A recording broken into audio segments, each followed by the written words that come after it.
So UFC 315 in Montreal, Canada has just taken place, and this was an underrated card for sure, especially compared to what it was on paper.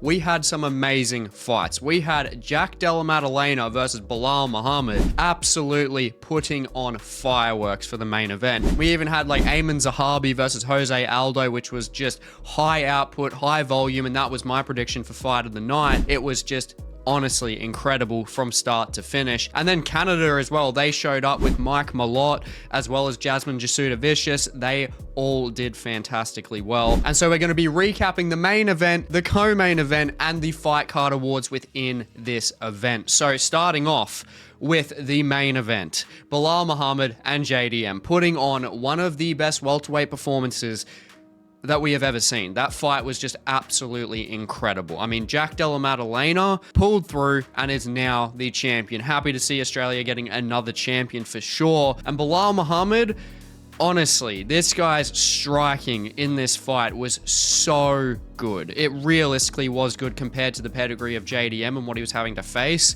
Belal was there from start to finish. He took a shit ton of damage. He was never out of the fight. He's got so much heart.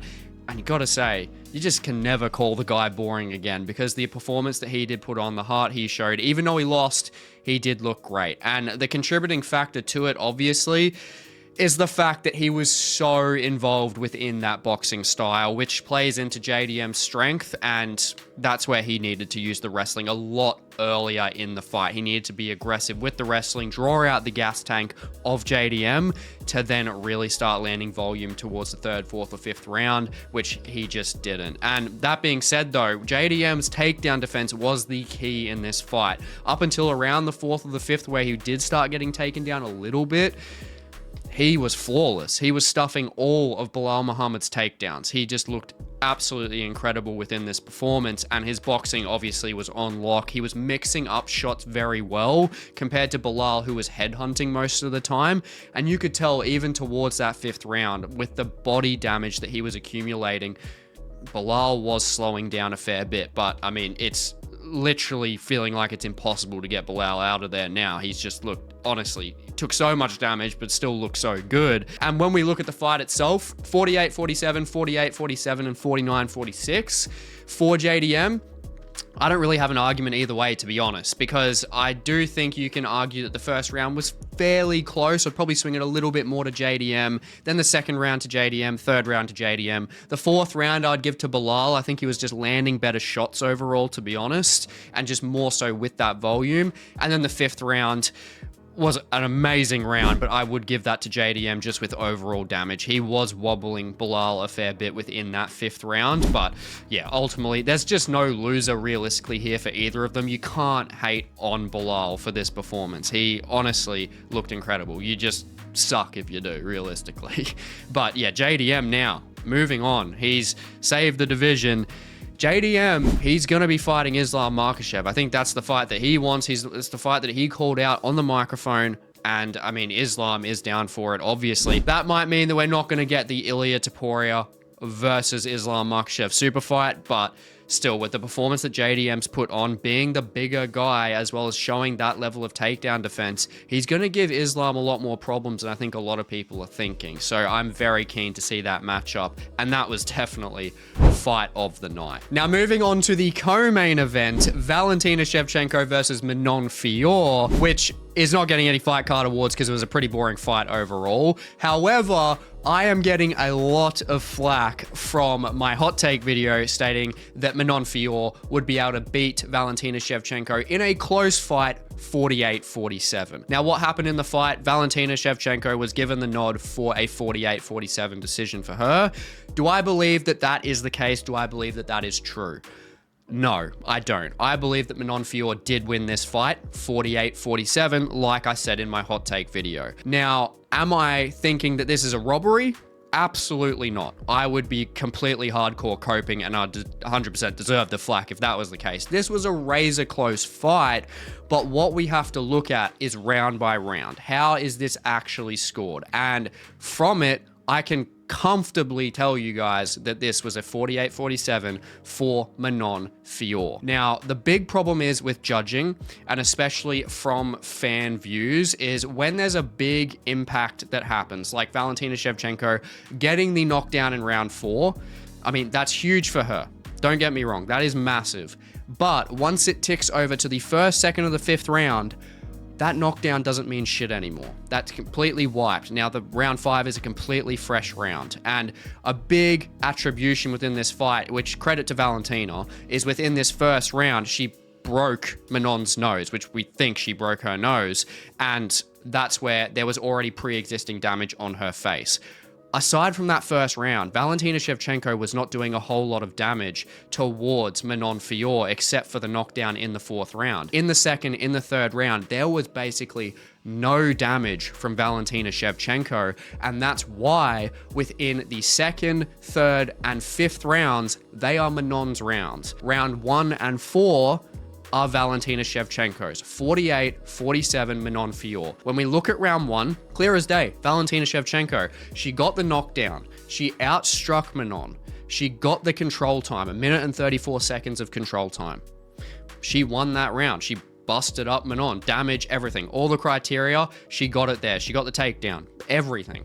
Now, round 2, Manon Fiorot had more significant strikes, outlanded her with total strikes, got a takedown, and also controlled her for almost half of that round. That is 100% Manon Fiorot's round. Now, the 3rd round, which is definitely one of the more controversial ones, is they had the exact same significant strikes.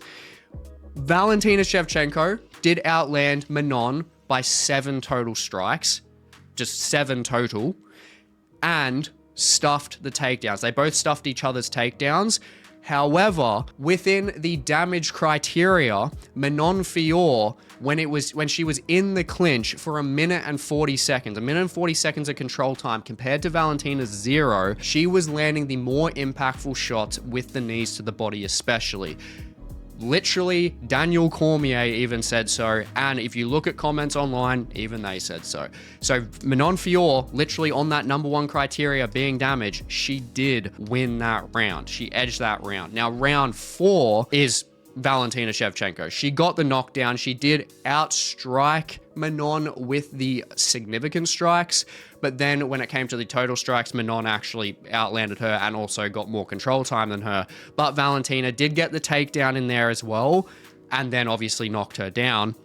So Valentina definitely won that round, but literally for the first like 3 to 4 minutes, Manon was actually winning that round anyway. But not coping here, Valentina Shevchenko 100% won that round. So it is 2-2 leading into the 5th round. In the 5th round, Valentina Shevchenko was outstruck by total strikes, outstruck by significant strikes. She had 2 of her takedowns stuffed by Manon Fiorot, and Manon Fiorot also had almost half a round of control time. That's 3-2 to Manon Fiorot. Overall, simply because judging is based round by round. So 3-2, 48-47, Manon Fiorot should be the flyweight champion right now. And it was a boring fight overall, but that's a clear and obvious analysis for you guys. That's just the fact, realistically, and how that should be scored.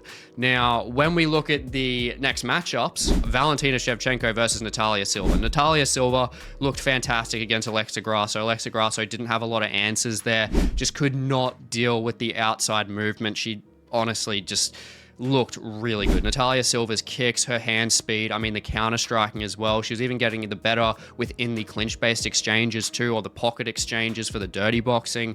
Yeah, definitely won that clear as day, 30-27. So we need to see that fight next. And then for Manon Fiorot, honestly, I would probably say that she should be fighting like Jasmine Jasuadvicius. I think that that's an awesome fight to make. Both of them are very strong, good wrestling, testing out the submission game, the submission defense of Manon Fiorot more directly would be great because she is a BJJ black belt, and Jasmine Jasuadvicius can definitely do that. And also more so testing the striking and just overall strength of Jasmine Jasuadvicius within that fight. So I think they are the matchups to make there for sure. And also I kind of missed the Belal one too. I think next for Belal, honestly, there's a number we could see. I think realistically the loser possibly of Usman versus Joaquin Buckley, I think that would be great. Or just Usman regardless, honestly. I think Usman regardless, that Usman and Belal, we need to see that fight because they've fought before off camera, so we need to see it in actual real life. But relating to that hot take again, when it came to Manon Fiorot beating Valentina Shevchenko, honestly, I stand by my hot take 100%. The key point within that, if you actually watched it, is the fact that her actual physical strength would be the advantage in this fight. And it was. She out-controlled Valentina Shevchenko almost every single round. Valentina Shevchenko did not get more strikes off in most of these rounds anyway. And yeah, 48-47, Manon Fiorot. Now moving on to the Finish of the Night award and the Performance of the Night award. Got to give it to proper Mike Malott. Honestly, he did look fantastic. He showed up this time in Canada. He did look really good. I mean, Charles Radke on the other side, I don't know what was going on with him. He completely froze. He is usually good on the front foot, has a lot of pressure.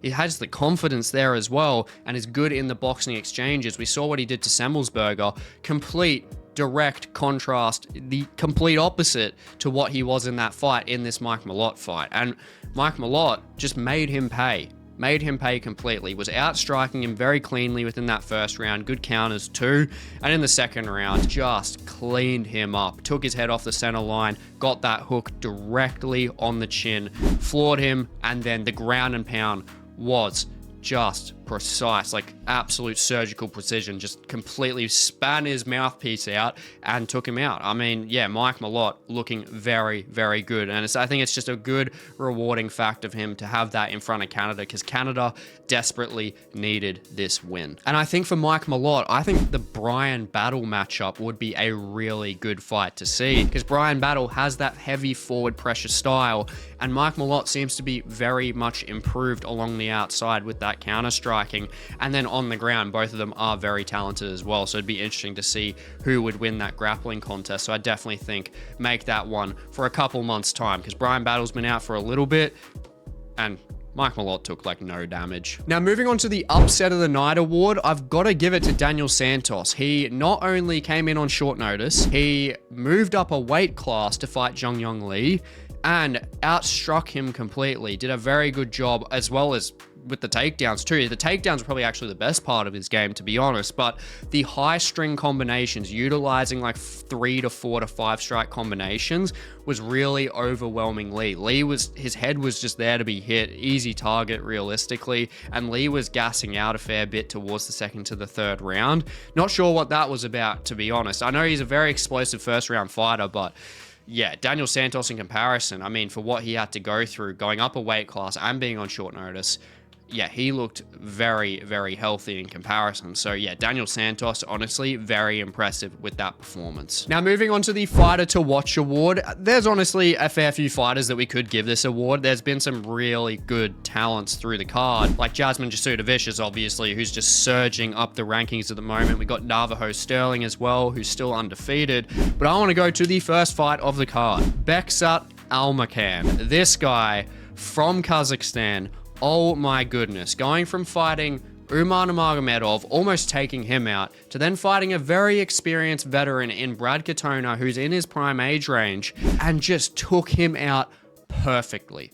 Literally, like, did not miss a damn shot. Like, he absolutely made Brad Katona pay every time he tried to enter within a striking exchange. His counter striking was fantastic. He's got the power there clearly. He's landing really nice uppercuts, really nice hooks for as long as the fight bloody lasted. And honestly, for Bekzat, if this guy has like foolproofed his ground game, he is 100% top 15 caliber within the 135-pound division. He's just that dangerous on the feet. But obviously, Brad Katona did not even get the chance to exercise the wrestling game because he just got picked apart completely and has never, ever been finished before.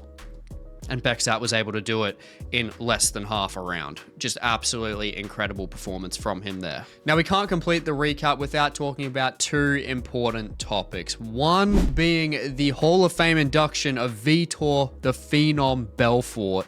And two is Jose Aldo, the King of Rio's retirement. We'll start off with the Phenom, Vitor Belfort. Now, he had a pretty controversial career overall, but him coming into the 90s when he fought Scott Ferozzo, which most likely he's probably juicing back then, but when he fought Scott Ferozzo at UFC 12, he just came through as this different kind of freak of nature, because he was this guy that was just absolutely shredded, but also had a fantastic ground game, and he just minced Scott Ferozzo.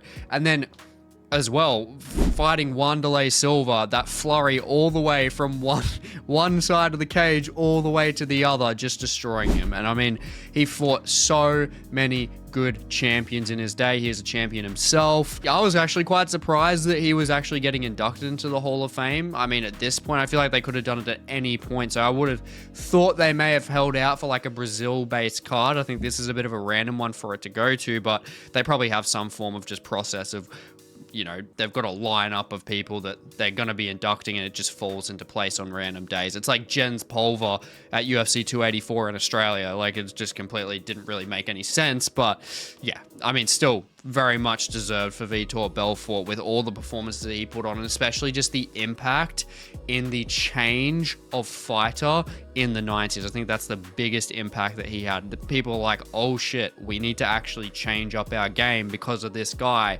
We need to actually get better, and we can't just be these, you know, one-trick ponies who don't really have much of a style at all. He's someone that really pioneered the blending of MMA together through the UFC. So credit to him. And then, of course, we've got Jose Aldo, his retirement, finally. It's kind of been keyed within this that it's going to be happening. He couldn't make weight. He was really far off making bantamweight. Came through in featherweight. And him versus Aiemann Zahabi, I mean, was a fantastic fight. Honestly, just non-stop action. But I think Jose Aldo won that fight. I think he won the first 2 rounds, and Aiemann took the 3rd round just. But yeah, incredible performance to put on at his age with the damage that he's taken, that's sustained, and you know, you just can't take anything away from him. Even though he did lose this controversially, he was one of the best champions and still is argued as the GOAT of featherweight, even with the likes of Alexander Volkanovski there. Anyway, I mean, he's seriously just an incredible fighter, and back in the day before Conor McGregor, he was honestly like the invincible fighter, pound for pound, #1. He was an absolute freak of nature. Remember him coming out of Nova União with Renan Barão as well. Those two together were just absolutely annihilating everyone. So happy we got to see him fight, but I think it's definitely a great time for him to call it a career. Now, I hope you enjoyed this recap video, and I hope you enjoyed UFC 315. And if you haven't already checked out my MMA melts video on building the